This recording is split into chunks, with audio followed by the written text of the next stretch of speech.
नमस्कार दोस्तों, आपके सामने कक्षा 12वीं फिजिक्स के लिए बोर्ड परीक्षा के लिए बहुत ही इम्पोर्टेंट क्वेश्चन ऑब्जेक्टिव भी है, न्यूमेरिकल भी है, बहुत सारे क्वेश्चन हैं। आप इनको ज़रूर देखिए और पढ़ करके जाइए। फर्स्ट ऑब्जेक्टिव क्वेश्चन, विद्युत क्षेत्र की तीव्रता का SI मात्रक लिखना है, तो न्यूटन प्रति कूलम। इसी प्रकार से दूसरा क्वेश्चन जिसका हल सामने दिया हुआ है, तुल्य प्रतिरोध ज्ञात करना है। तीसरा है ट्रांसफार्मर किस सिद्धांत पर कार्य करता है, तो अन्योन्य प्रेरण के सिद्धांत पर कार्य करता है।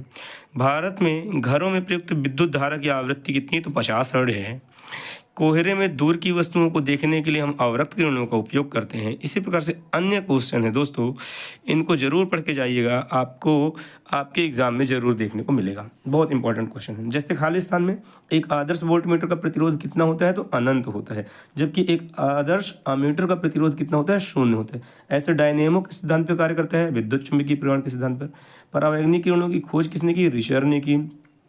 विद्युत चुंबकीय तरंग की जो प्रकृति होती है वह कैसी होती है, तो अनुप्रस्थ प्रकृति की होती है विद्युत चुंबकीय तरंगों की प्रकृति।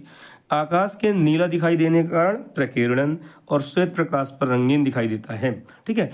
स्वस्थ नेत्र के लिए स्पष्ट दृष्टि की न्यूनतम दूरी कितनी होती है, तो 25 सेंटीमीटर होती है, जो यहाँ पर लिखा है 0.25 मिलीमीटर के रूप में लिखा हुआ है। ठीक ऐसे ही संपोषी व्यतिकरण के लिए दोनों तरंगों के बीच का जो कलांतर होता है वह कितना होना चाहिए, 2n पाई होना चाहिए दोस्तों। कितना होना चाहिए, 2n पाई। अगला क्वेश्चन आपके सामने है, किसी विद्युत द्विध्रुव की निरक्षीय स्थिति में किसी बिंदु पर विद्युत क्षेत्र की तीव्रता के लिए व्यंजक ज्ञात कीजिए। तो डेरिवेशन है दोस्तों, विद्युत क्षेत्र की तीव्रता ज्ञात करनी है, ई की वैल्यू निकालनी है दोस्तों। इस पे आगे ऑब्जेक्टिव फिर से है, ये रहा सही जोड़ी। इसके आंसर भी इसके नीचे दिए गए हैं दोस्तों, इनको जरूर पढ़ के जाइएगा। 5 क्वेश्चन है यहाँ पर, इनमें से संयुक्त सूक्ष्मदर्शी और खगोलीय दूरदर्शी की आवर्धन क्षमता के सूत्र अक्सर पूछे जाते हैं, जो कि आपको शायद आपके एग्जाम में देखने को मिल जाए दोस्तों। इसके आगे बहुत सारे ऑब्जेक्टिव क्वेश्चन है दोस्तों, लास्ट तक वीडियो को जरूर देखिएगा। बहुत सारे ऑब्जेक्टिव क्वेश्चन आपको मिलेंगे आंसर सहित, न्यूमेरिकल क्वेश्चन भी मिलेंगे। जैसे यहाँ पर एक क्वेश्चन है, विभव मापी की सहायता से सेल के विद्युत वाहक बलों की तुलना करनी है। किसके अंतर्गत तुलना करनी है, शीर्षक दिया हुआ है, विद्युत परिपथ बनानी है, सूत्र की स्थापना करनी है, सावधानी लिखनी। ऐसे ही बायो-सेवर्ट का नियम और एम्पियर की परिभाषा देनी है बायो-सेवर्ट के नियम से।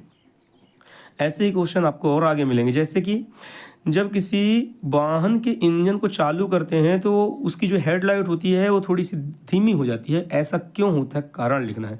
अनोमी प्रतिरोध क्या है, इसका कारण लिखना है। स्वप्रेरण अन्योन्य प्रेरण में अंतर लिखना है। विद्युत परिपथ को अचानक तोड़ने पर उसमें चिंगारी क्यों उत्पन्न होती है। संयुग्मी फोकस की परिभाषा। बुलबुला किस भांति कार्य करता है, वायु के जो बुलबुला होता है वह। ऐसा ही आगे क्वेश्चन देखिए, न्यूनतम आवेश का मान कितना होता है। देखिए दोस्तों, न्यूनतम आवेश कितना होता है, तो इलेक्ट्रॉनिक आवेश को हम न्यूनतम आवेश कहते हैं।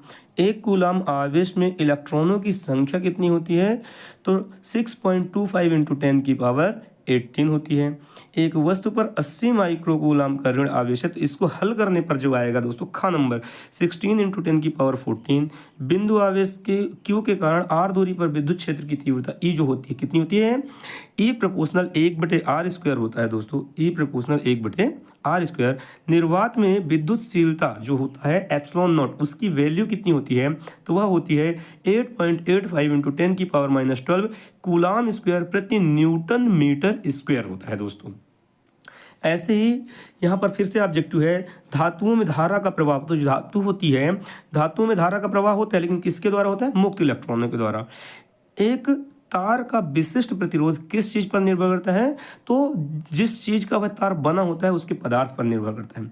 एक तार को खींचकर यदि उसकी लंबाई को 2 गुनी कर दिया जाए तो प्रतिरोध कितना हो जाएगा, 4 गुना हो जाएगा दोस्तों। विशिष्ट प्रतिरोध का जो मात्रक होता है वह होता है ओम मीटर। ओमी प्रतिरोध किसका बना होता है, तांबे के तार का। ताप बढ़ाने पर प्रतिरोध घटता है, तो किसका प्रतिरोध घटता है दोस्तों, अर्धचालकों का। और अतिचालक पदार्थ की चालकता कितनी होती है, तो अतिचालक पदार्थ की चालकता अनंत होती है दोस्तों। फिर आगे क्वेश्चन है, सही जोड़ी है, चुंबकीय फ्लक्स, स्वप्रेरकत्व, चुंबकीय क्षेत्र, प्रेरित विद्युत वाहक बल और चुंबकीय स्थितिज ऊर्जा। इनके सामने इनके मात्रक लिखे गए हैं, जिसके आंसर भी नीचे लिखे हुए हैं दोस्तों। इनमें से 2 क्वेश्चन, 1 या 2 ऑब्जेक्टिव आपको आपके एग्जाम में मिल जाएगा दोस्तों। वीडियो को लास्ट तक देखिए दोस्तों, और भी अच्छे अच्छे क्वेश्चन हैं, जैसे कि ये ऑब्जेक्टिव है, fill in the blanks. 1 farad की वैल्यू, 1 फैराड में कितने स्थैत फैराड होते हैं, धारिता का विमीय सूत्र क्या होता है, इनके आंसर भी इनके नीचे लिखे गए हैं।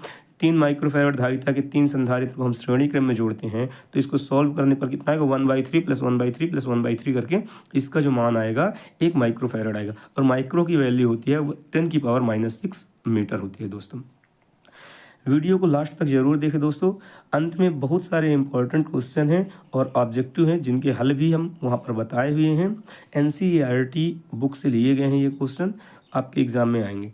जैसे तरंगाग्र की आकृति बतानी है, न्यूमेरिकल क्वेश्चन हल करनी है, कांच का अपवर्तनांक वगैरह दिया है तो यह एक क्वेश्चन है। 100 वोल्ट के विभवांतर द्वारा त्वरित किसी इलेक्ट्रॉन से संबंधित डी ब्रोगली तरंगदैर्ध्य का परिकलन करना है। तो डी ब्रोगली तरंगदैर्ध्य क्या होता है, लैम्डा होता है, और लैम्डा = होता है h/p। तो h/p, इसके अलावा आपको इसके सामने सूत्र दिया हुआ है जिसका हल भी आपको दिया हुआ है दोस्तों। फिर से न्यूमेरिकल क्वेश्चन, 100 ओम का प्रतिरोधक लगा है, 200 वोल्ट और 50 हर्ट्ज की आपूर्ति है, परिपथ का IRMS, ठीक है। तो धारा का IRMS वैल्यू निकालना है, नेट शक्ति निकालनी है। ऐसे ही 3-4 क्वेश्चन है आपके सामने, इनमें से एक क्वेश्चन आपको आपके एग्जाम में मिल जाएंगे। 2 नंबर या 3 नंबर का क्वेश्चन है दोस्तों ये। फिर ऑब्जेक्टिव क्वेश्चन आया, वायु में स्थित एकांक धन आवेश करने वाला कुल विद्युत फ्लक्स तो कितना होता है, 1/ε0। धातु का परावैद्युतांक कितना होता है, तो धातु का परावैद्युतांक अनंत होता है दोस्तों। जबकि वायु का परावैद्युतांक कितना होता है, तो वायु का परावैद्युतांक जो होता है वह 1 होता है। धातु का अनंत और वायु का 1। और विद्युत फ्लक्स कितना होता है, 1/ε0 दोस्तों। वीडियो को अपने दोस्तों तक शेयर करें ताकि उससे भी अच्छा नंबर मिल सके। यहाँ पर आंशिक रूप से परावैद्युत पदार्थ की उपस्थिति में समांतर प्लेट संधारित्र की धारिता का व्यंजक फर्स्ट चैप्टर का है। LCR परिपथ के लिए विभवांतर, प्रतिबाधा, वोल्टेज और कलांतर ज्ञात करने के लिए यहाँ पर एक डेरिवेशन दिया हुआ है। इसके अथवा में है 2 लंबी धारावाही परिनालिकाओं के मध्य अन्योन्य प्रेरकत्व का व्यंजक और उसे प्रभावित करने वाले कारक भी लिखने हैं। वीडियो को दोस्तों तक जरूर शेयर करें, लाइक और सब्सक्राइब भी अवश्य करें। फिर से न्यूमेरिकल क्वेश्चन, यहाँ से 2.7 में जो न्यूमेरिकल लिखा है ये ज़्यादातर आपको देखने को मिल सकता है एग्जाम में, और हो सकता है यही क्वेश्चन आपके एग्जाम में भी आ जाए। तो इन दोनों क्वेश्चनों को ज़रूर हल करके जाइएगा। आगे और भी क्वेश्चन है दोस्तों, 2-3 मिनट और लगेंगे। यहाँ पर है N प्रकार और P प्रकार के जो अर्धचालक होते हैं उन अर्धचालकों में अंतर लिखा गया है। यहाँ से जो अंतर दिया हुआ है इसमें से भी 1-2 ऑब्जेक्टिव क्वेश्चन बन सकते हैं कि धारावाहक बहुसंख्यक आवेश वाहक कौन होता है और अल्पसंख्यक आवेश वाहक कौन होता है, जरूर याद रखिएगा इसको। ये एक न्यूमेरिकल क्वेश्चन है, किसी व्यक्ति जिसके लिए डी का मान, ठीक है, डायोप्टर जो है दूरी का मान ये 50 सेंटीमीटर है, इसको पढ़ने के लिए लेंस की फोकस दूरी ज्ञात करनी है जो कि हल है। फिर आ गया न्यूनतम आवेश का, शायद यह क्वेश्चन रिपीट है दोस्तों, पीछे भी हो चुका है यह क्वेश्चन। न्यूनतम आवेश का मान इलेक्ट्रॉनिक आवेश कहलाता है। 1 कूलम आवेश में इलेक्ट्रॉनों की संख्या 6.25 × 10⁻18 होता है। ऐसे ही बिंदु आवेश Q के कारण r दूरी पर विद्युत क्षेत्र की तीव्रता E∝1/r² होता है। निर्वात में विद्युतशीलता जो होता है ε0 उसकी वैल्यू होती है 8.85 × 10⁻12 कूलाम स्क्वायर प्रति न्यूटन मीटर स्क्वायर दोस्तों। वीडियो को